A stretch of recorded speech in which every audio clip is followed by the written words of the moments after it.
What's up? Hello, it's Patricia Ann Landon Regali, aka Chief Little Flower, coming at you from somewhere in the country. So, I'm sitting here thinking, right? And then all of a sudden, I got this download, and I'm beginning to understand the downloads when their downloads a bit better. But this one was kind of strong, so I thought I'd hop on and just do a quick video about that.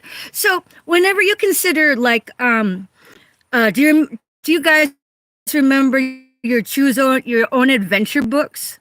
And you would be presented a pathway, a decision. And what I loved about those books was that you could do the pathway and then go back and see what the alternate outcomes would have been. And I loved choose your own adventure books. And so as the time had evolved, Atari. Oh my God, I was so. Oh my gosh, I'm very thankful I was part of that generation whenever Atari first entered the scene, because I'm like total X generation. I'm like, oh my God, that was so freaking amazing. And then my cousins had ColecoVision. Man, we were a part of that. They were the super big kids to me, but we were part of that generation whenever these video games entered the scene of humanity. And then, fast forward, now you got all these like really awesome, like Final Fantasy game type games to where you can go in and choose your own adventure. I think that's so freaking amazing. And the cool thing is that you can kind of go back and see what the alternate outcomes would have been. And so while I'm sitting down thinking, because I've been, really studying the law of attraction and manifesting, one of the things that came into play is that if you guys are familiar with Abraham Hicks, as spoken by Esther Hicks, they talk a lot about manifesting. And I highly recommend them because it's like each video is its own standalone. So it's all question and answer, but we all have a lot of the same kind of questions. So being that whenever somebody asks a particular type question, we learn a specific answer from that. So sometimes to get to unlock something, you have to ask the right question. So it's a lot of fun if you guys like to learn and have questions and how to answer specific situations. And then so they talk about being in alignment and being in your vortex, which is, which basically means you're centered. And so, but the goal there is to maintain your high vibratory frequency, the highest frequency you can get to at any time during the day. Because, we are gods and goddesses, we're called to actually manifest that. Whenever you think God and goddess, don't really think I have the power to dethrone you with my thought because I felt like it. No, it's nothing like that. Nothing like that at all. It's more like the power of creator, power of craftsmanship, creating, and so which is manifesting. And so, but to do that, you have to be in alignment. That's why we can't plug our avatar into pyrite to get our coin, because you cannot manifest from pyrite. And it's a shame because it's like a god and goddess going for the quick, easy bang for the buck, even if you have to sell out your soul for it. That's senseless. There's no need for that. All it takes is some due diligence and some educating, and it's not even so much as educating as it is an expansion of awareness. So whenever you come across people, you can consider them like cartridges of expansion for your video game. And so, but what Abraham Hicks talks about is maintaining your highest vibe frequency. They chart out as your high vibe disc.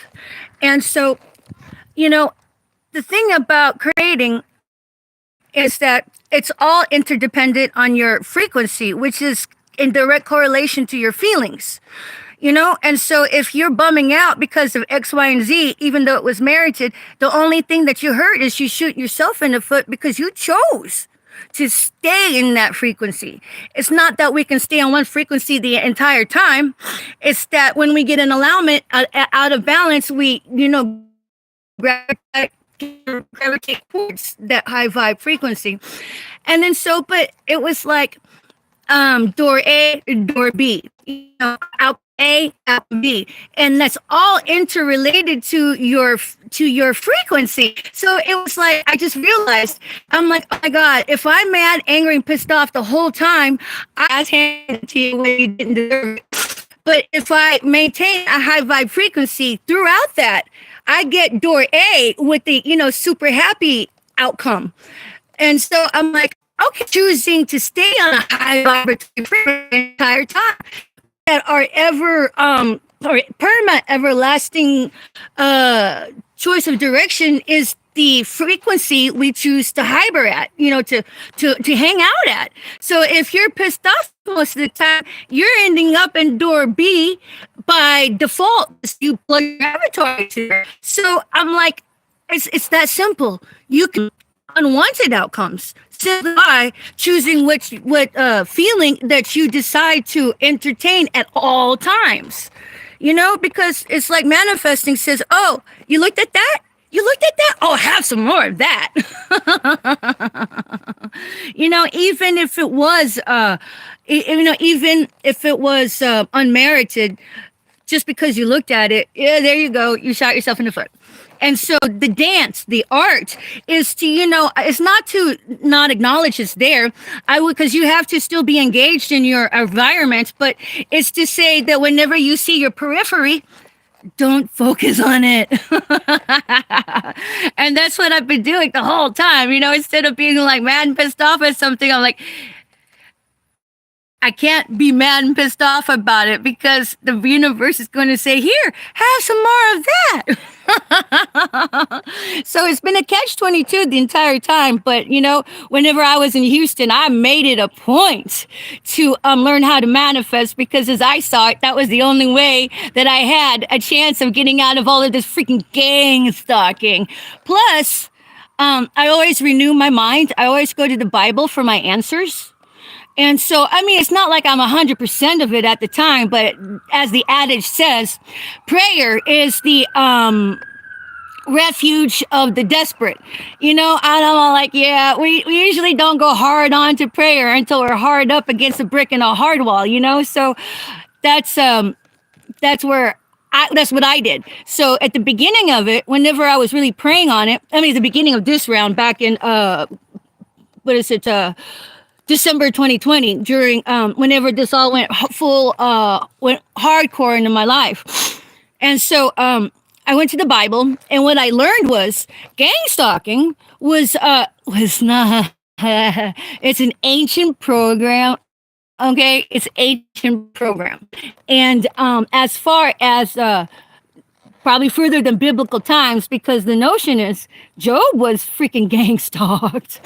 And then one of the new to me idealisms is that even Jesus Christ was gang stalked. So I'm like that. I'm like, oh, how could I not see that? But I'm still processing it. It's just like the seed was planted.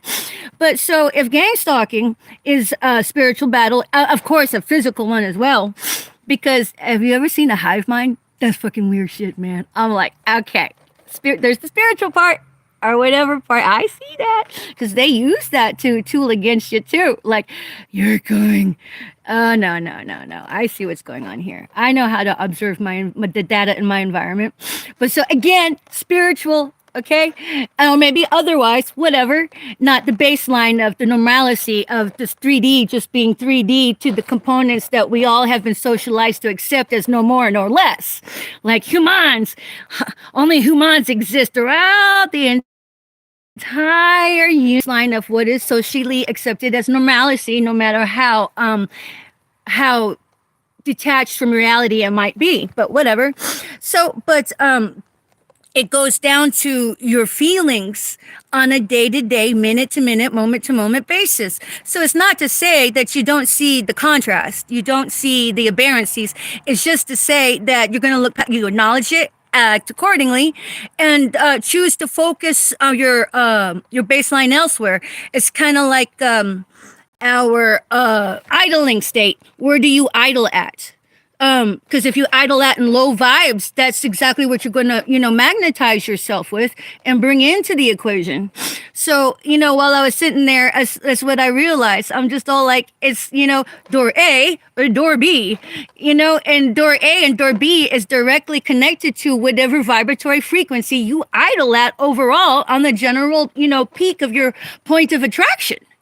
So that's something to consider, guys. So it's like if you're very given to complaining all the time, first of all, you're going to shoot yourself right in your, not just in your foot, but your dick, because you cannot rise above the frequency you plug to.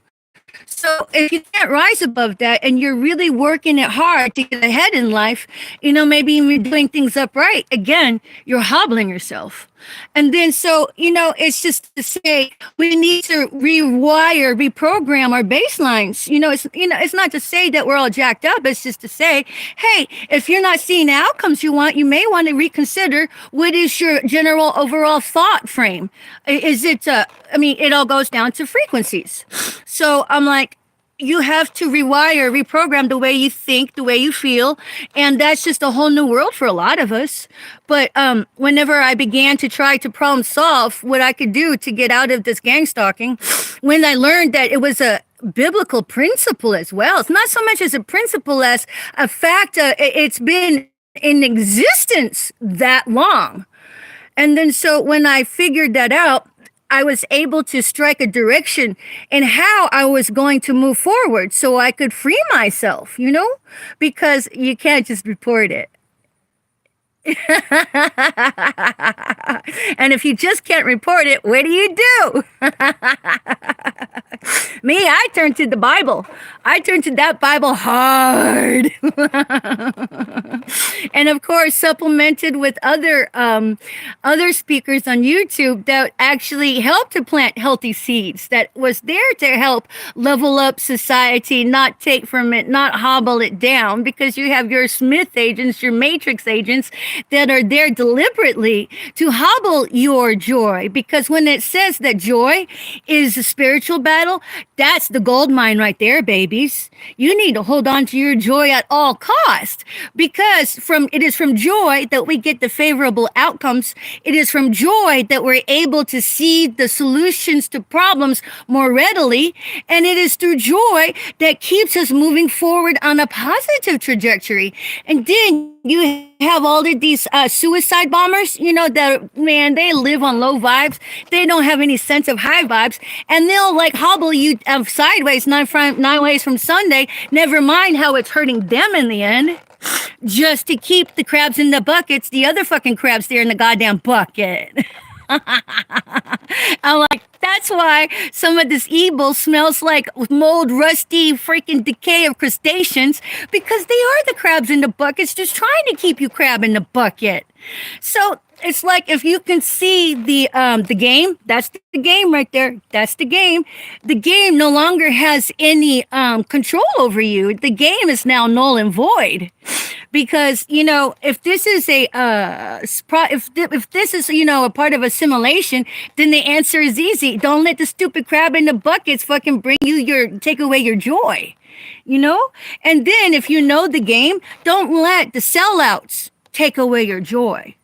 Because that's the name of the game. It's to take away your joy. And what happens when they take away your joy? Well, that's a whole other perspective to consider. But if they can take away your joy, they can take you off your, they can keep you in the goddamn bucket and keep you from, your best outcome that you're seeking. And the only thing that would serve is a stupid crab in the bucket, because they got one in under the belt for keeping another goddamn crab in the bucket too, instead of helping, build a chain up out of it.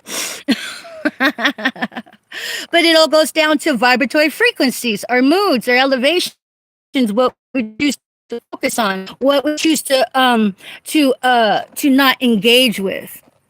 That's the art of detachment. But that's that was my epiphany today. Is man, joy. That's the gold mine. We need to hold on to our joy at all cost. My mom taught me that. And so, but nonetheless, it's easy. What you can gauge your trajectory by your feelings that you choose to feel throughout the day. Your idling emotions. Do you idle at anxious? Do you idle at angry? Do you idle at upset, pissed off, or whatever? So, but I wanted to say hello. Thank you very much for following me in my story. I appreciate it. I landed on both feet, and I'm moving forward. And so, yeah, let's just say I'm moving forward in so many wonderful world of arrays, and I'm moving forward. At any rate, but that was my epiphany for today. That was my download. And so I knew that was a download. I'm like, okay, I really need to talk about it, because I'm like, if you guys are on the pathway of moving forward, it's not the one that we were socialized to believe. I mean, it's part of it, but there is an expansion pack that goes along with it. And your expansion pack is your law of attraction. And there are many ways to get there, to learn how the basic virtues just need to, jazz up our rewiring a bit. That's all. It's like what we're doing is a good thing, but we're also being hobbled from the expansions that are there. But yeah, choosing your high vibe feeling, and then knowing that everything, joy is your key to success. That's very much a virtue. And man, I can deconstruct that, which basically is it keeps you away from the goddamn crabs in the bucket. Because they're the ones that do all the orchestrating. They're the ones that do all the motherfucking. They get tooled, not just by the other physical beings that have something to gain, but also by the non-physical beings. The principalities. But you pretty much help keep yourself impervious to it by staying on a high flying disc the entire time. Anyways, thank you for now. Thank you very much for subscribing and stopping by. Moving forward, and I really appreciate everybody helping me, because I know that I stepped into a whole new time. I know I stepped into a whole new era, and I'm keeping that way. So peace out. Bye for now.